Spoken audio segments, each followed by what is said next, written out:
Hi, this is Pastor Dan again and Claudia, my dear wife, and we're here in our kitchen today, and this is the latest edition of From Our House to Yours. And we're really happy that you've tuned in, and we are just hoping that we can have a good time together. We're in our kitchen for a reason. You know, during this crisis, we're all kind of stuck. We have to make do with what you have at home. And one thing is going to the hairdressers. Pastor Dan needs a haircut. Yeah, I really do. Yeah. So what better place to do it than in the kitchen? And what better person to cut his hair? Well, there is a little problem. I think that, when is the last time you cut somebody's hair?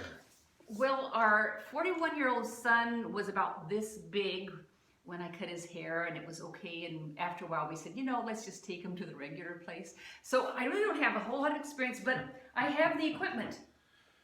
So if I show up in church wearing a wig, you'll know why. But the good thing is, we are stuck at home for a while, and it can grow out, so you won't really notice. That's right. Well, Now, it kind of fits into the topic of our sermon last Sunday. Never let a good crisis go to waste. So we're going to take this crisis and not let it go to waste, right? Well, if it turns out If that it bad. turns out, okay. But look how, I think this will be fun. Just go over like this, up like that, and it's done. It is done. I'm done. Now we have we have a cloth to keep him from getting full of hair. We have the comb, and we have scissors. Now, I'm going to turn you off so that I can concentrate here on the job at hand. And if it turns out okay, we'll let you back in. So, the haircut is over. I think it looks pretty good. The fact is, I didn't do a whole lot. I didn't cut a lot. I didn't want to take the risk of making a huge mistake or something. So I think it looks okay. But you know, in a sense, it doesn't really matter, right? It'll grow back or something. And that was kind of the point of the message last Sunday, right? About not wasting a crisis. You know, it reminds me of the last verse we saw in that sermon, which is 1 John. I have my Bible here, 1 John chapter 2 and verse 17. It says, and the world is passing, this version says, and the world is passing away along with its desires, but whoever does the will of God abides forever. It just makes me think of how many things we live for that are actually just here today, gone tomorrow. They don't have any eternal value, right? Well, it's kind of like growing older. You realize those things are passing. Okay, we have more things to work on or something. Looks, those things are passing. Yeah. And so what we understand more and more, and I hope we're all learning this, right, is that we want to live for eternal values. What really will carry us, what will we take with us into eternity? When I was in university, I used to worked a lot in acting, and I was in a play.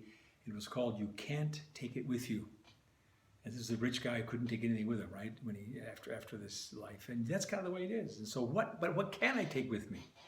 Here it says, he who does the will of God will abide forever. In other words, everything I do for Christ's sake, right, will abide forever.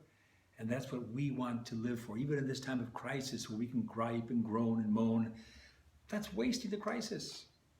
What we want to do is say, wow, Lord, you're allowing these things here, the irritations, the problems, but we want to take those and grow that we might have things that will abide for eternity. So what a great opportunity to grow and to have eternal reward because of not wasting this trial.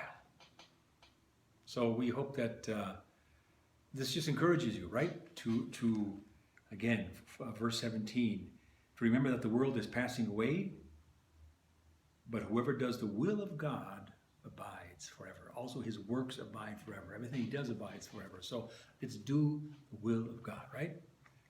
And that's the greatest joy. So we love you people, and again, we look forward to the day we can grab you around the neck and hug you or something, right? And it'll be a while, but you're in our hearts and prayers, and we hope we are also in your hearts and prayers. We miss you, dear IBC friends, and we pray for you, and do enjoy meeting up, cafe, Cyber Cafe, prayer time, and different times. Yeah, just don't forget, every Sunday after the service, we are meeting directly after when it closes, right, when it ends, we meet together online through Zoom. And last time we had a good group of people, and just please show up there and just let us see your faces and hear your voices, and that will be a great encouragement to all of us, but also to you as well. No matter how your hair looks, even if you had a bad haircut, join us. Or didn't have a haircut, right? Because you couldn't get to the hairdressers yet. God bless you. We love you.